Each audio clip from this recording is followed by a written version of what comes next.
Market లో invest చేసి మీ డబ్బులు డబుల్ చేసుకోవాలనుకుంటున్నారా? సుందరరామిరెడ్డి గారి సెమినార్ కి అటెండ్ అవ్వండి.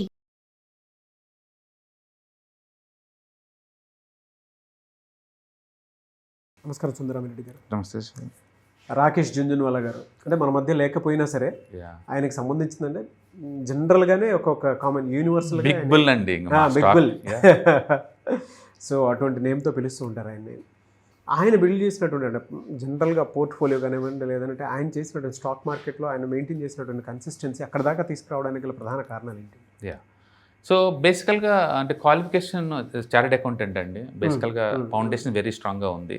అండ్ రెండేది ముంబై సర్కిల్, వాళ్ళ నాన్నగారు ఐటీ ఆఫీసర్ ముంబైలో సర్కిల్ ఉంది.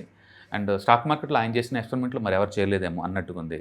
అండ్ హార్డ్ కోర్ ఫ్యాన్ అండి బుల్ మార్కెట్స్కి. ఇండియా గ్రోత్ స్టోరీ మీద బ్లైండ్గా ఏది ఊహించుకోండి, 20 years బ్యాక్ ఇండియా మీద ఎవరు నమ్మకం ఉండేది? కరప్షను అండ్ టూ మచ్ స్కామ్స్తో ఉండే ఇండియా మీద ఎంతో గట్ ఫీలింగ్ తోటి ఇండియా అంటే గ్రోత్ ఉంటుంది అని బలంగా నమ్మిన వాళ్ళు ఆయన మొదటి వ్యక్తి అండి. అందుకని బిగ్ బుల్ అన్నారు ఆయన.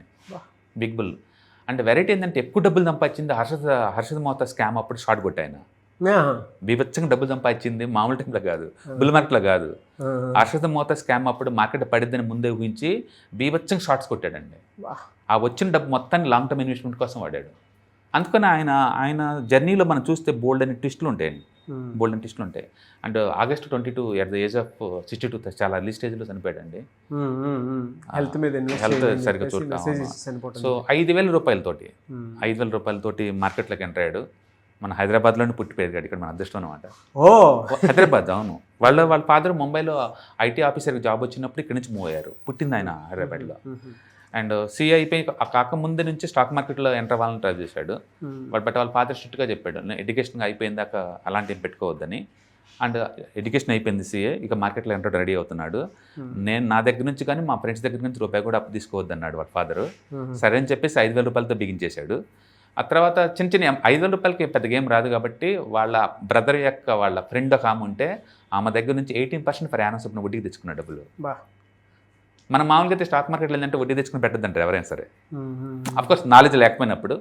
నాలెడ్జ్ ఉన్నప్పుడు లివరేజ్ గేమ్ అనేది ఎవరైనా ఆడాల్సిందే. అది వడ్డీ తెచ్చుకుంటావా, బదులు తెచ్చుకుంటావా, లేదా ఎంటీఎఫ్ తీసుకుంటే అది మీ ఇష్టం ఉందా బేసికల్గా. సో తనేంటంటే వాళ్ళ బ్రదరు వాళ్ళ ఫ్రెండ్ దగ్గరికి వెళ్ళి 18% ఫర్ యానం చొప్పున వడ్డీ డబ్బులు తెచ్చుకున్నాడు, మార్కెట్లో పెట్టాడు. అండ్ మొదటి నుంచి కూడా టాటా టీలో కానీ మంచి పొజిషన్స్ తీసుకున్నాడు, వర్కౌట్ అయింది. అండ్ కొన్ని అయితే వితిన్ 3 monthsకి డబల్ ట్రిపుల్ వచ్చేసింది అనమాట amount. But most turn around story మాత్రం సీసాగోవా అండి. అండ్ సీసాగోవాలో ఇన్వెస్ట్ చేశాడు. అండ్ వితిన్ ద 1 yearకే చాలా మొత్తం పోగైంది అనమాట. కొట్టలో పోగైంది మాత్రం సీసాగోవాతోటి. ఇప్పుడు అది వేదాంతలో మెర్జ్ అయింది ఆ కంపెనీ, ఇప్పుడు లేదనమాట అది. తర్వాత ఆయన 3 రూపాయలతోటి టైటాన్ తీసుకున్నాడండి. Titan story and Rakesh Jhunjhunwala స్టోరీతో చాలా లింక్ అయి ఉందండి. 3 రూపాయల దగ్గర లాస్ మేకింగ్ కంపెనీ టైటాన్ని కొన్నాడు ఆయన. దగ్గర 11,000 కోట్లు సంపాదించండి. దాంట్లో యావరేజ్ ప్రైస్ 3 రూపాయలు, 11,000 కోట్లు. ఇప్పటికీ మొత్తం 50,000 కోట్లు సంపాదన ఆయన. 5,000తో బిగిన్ చేస్తే 50,000 కోట్లు. 50,000 కోట్లు 11,000 కోట్ల వరకు అచ్చం టైటాన్లోనే ఉన్నాయి. ఆ పొజిషన్స్ అంతే ఉన్నాయి.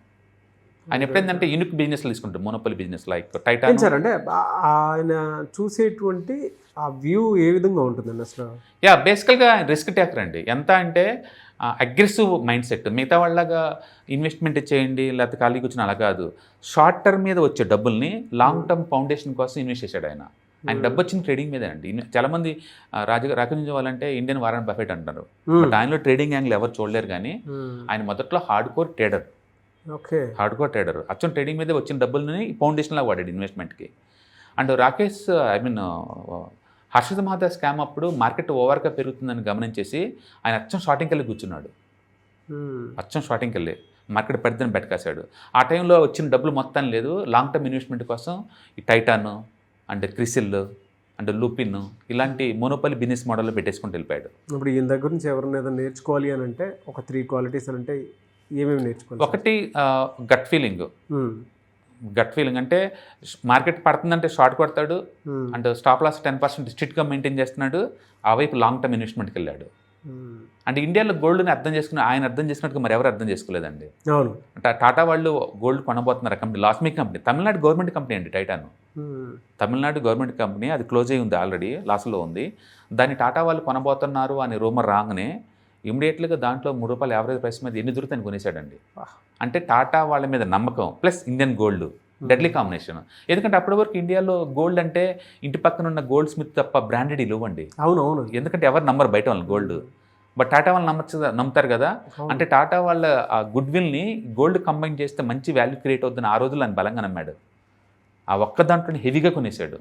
మామూలుగా అయితే ఒకే కంపెనీలో అంత హెవీగా ఎవరు ఇన్వెస్ట్ చేయలేరు. బట్ ఆయన చేశారు. రిస్క్ తీసుకున్నారు. ఆయన రిస్క్ తీసుకున్నాడు. రెండోది అప్పు చేసి మార్కెట్లో రాకూడదు, ఆయన చేశాడు. అంటే క్వాలిఫికేషన్ మంచి ఫౌండేషన్తో రావాలి, ఆయన సీఏ చేశాడు. అందుకని ఆయన చాలా అగ్రెసివ్ మొదటి నుంచి కూడా. అప్పు చేసి మార్కెట్లోకి వచ్చాడు, మంచి క్వాలిఫికేషన్తో మార్కెట్కి వచ్చాడు. మార్కెట్ పడిద్దని షార్ట్ కొట్టినా లేదా లాస్ మేక్ కంపెనీ ₹3 అగ్రెసివ్ కొన్న 2 ఆయనకే వెళ్ళినాయి. అంటే ట్రెడిషనల్గా ఎవరు అంత రిస్క్ చేయలేరు. అవునవునండి. బట్ ఆయన చేశారు. అదే టైంలో ఇండియాలో ఫస్ట్ ఆయన ఉంటాడు బుల్ మార్కెట్ అంటే ముందుకు వచ్చేది కూడా. షార్టింగ్లో ఎక్కువ డబ్బులు సంపాదించింది ఆయనే. అలాగే ఇండియా ఏ రోజుకైనా గ్రోత్ అవుతుందని చెప్పేసి బలంగా నమ్మింది ఆయనే. ఇన్వెస్ట్ చేసుకుంటూ పోతున్నా కూడా అంతే. కాబట్టి ఆయన రేర్ ఎంటర్ప్రైజ్ అని చెప్పేసి ఒకటి ఆయన పెట్టాడు. దాని తరఫున పెట్టేవాళ్ళు అనమాట. ఆర్ఏ అంటే రాకేష్, రే అంటే రేఖ. రాకేష్ జుంజుమల్ల, రేఖా జుంజుమల్ల 2 పేర్లతోటి రేర్ ఎంటర్ప్రైజ్ అని చెప్పేసి ఆ ఫామ్ తరపున వీళ్ళు ఇన్వెస్ట్మెంట్ చేసుకుంటూ వెళ్ళిపోతున్నారు అనమాట. అండ్ ఇప్పటికీ 45,000 crores కంపెనీ అండి. And one of the leading company అనమాట. ఆయన మధ్య లేకపోయినా సరే బట్ ఆయన ఇచ్చిన ఇన్స్పిరేషను అండ్ బుల్ మార్కెట్ ఎలా ఉంటుందో చూపించింది ఆయనే. బేర్ మార్కెట్లో మనీ ఎలా మేక్ చేయాలో చూపించింది ఆయనే. జస్ట్ 5,000 తోటి 50,000 కోట్లు సంపాదించుకోవటం సాధ్యమని ప్రూవ్ చేసింది కూడా ఆయనే. అందుకని ఇండియన్ స్టాక్ మార్కెట్ ఉన్నంతకాలం రాకేష్ జుంజుమల్ల పేరు ఏదో ఒక రూపంలో వినపడుతూనే ఉంటుంది. ఎవరు చెప్పారండి మనుషులు చనిపోతారని? వాళ్ళ లెగసీ సాగదు. అది ఇంకా మనకి క్లూ రూపంలో ఉంటూనే ఉంటుంది. ఇవాళ ఇన్ని సంవత్సరాల తర్వాత కూడా మన వీడియోలు చేస్తున్నామంటే మీనింగ్ ఏంటంటే మ్యాటర్ ఉంది. వాళ్ళు ఇన్స్పైర్ చేసి వెళ్ళిపోయారు అంతే. లెగసీ ఫామ్ చేశారు అంతే. లెగసీని క్లియర్ చేశారండి. లేకపోతే అది 50,000 కోట్లు అనేది ఎక్స్ట్రాడినరీ డ్రీమ్ అండి ఎవరికైనా సరే. ఆయన తీసుకున్న ఇన్స్పిరేషన్ చాలామంది మార్కెట్లోకి వచ్చారు. అఫ్కోర్స్ కొంతమంది స్పెక్యులేషన్ చేసి మనీ పోగొట్టుకుండొచ్చు, కొంతమంది జెన్యున్గా మనీ మేక్ చేయొచ్చు. But and stock market is a wonderful place అండి అది. అండ్ సేవింగ్స్కైనా, ఇన్వెస్ట్మెంట్కైనా, స్పెక్యులేషన్కైనా, షార్టింగ్కైనా, లాంగ్కైనా ఏదైనా సరే ఆయన అన్ని రకాల ప్రొడక్ట్స్ తోటి గేమ్ ఆడాడు. షార్ట్ చేశాడు, లాంగ్ చేశాడు, ఇన్వెస్ట్మెంట్ చేశాడు, పెన్నీ స్టాక్స్ కొన్నాడు, స్టార్టప్ కంపెనీ ఇన్వెస్ట్ చేశాడు, అన్ని రకాల కంపెనీలు ఇన్వెస్ట్ చేసుకుంటూ వెళ్ళిపోయారు. అండ్ ఆయన లెగసీ వాళ్ళ మిసెస్ ఇప్పుడు కంటిన్యూ చేస్తూనే ఉంది. And wonderful personality. Great sir. Thank you so much. Hi. One day class room ఎన్విరాన్మెంట్లో ఆఫ్లైన్ వెబినార్ జరగబోతుంది. అండ్ ఇంట్రెస్ట్ ఉన్న పార్టిసిపెంట్స్ ఈ కింద స్క్రోల్ అవుతున్న నెంబర్కి రింగ్ చేసుకొని సీట్ బుక్ చేసుకోండి. దీంట్లో ETFs, index funds and mutual funds మీద completely and hand holding experience మీకు ప్రొవైడ్ చేయబడుతుంది. దీని ద్వారా ఏంటంటే మనం ఎసెట్స్ని స్టాక్ మార్కెట్లో ఎలా మేనేజ్ చేసుకోవాలి, ఎలా గ్రో చేసుకోవాలి, ఎలా ప్రొడక్ట్ చేసుకోవాలో అంటే ప్రాక్టికల్గా నేర్చుకుంటారు. కాబట్టి ఇంట్రెస్ట్ ఉన్న పార్టిసిపెంట్స్ కింద స్క్రోల్ అవుతున్న నెంబర్కి పింగ్ చేసి సీటు రిజర్వ్ చేసుకోండి. Thank you.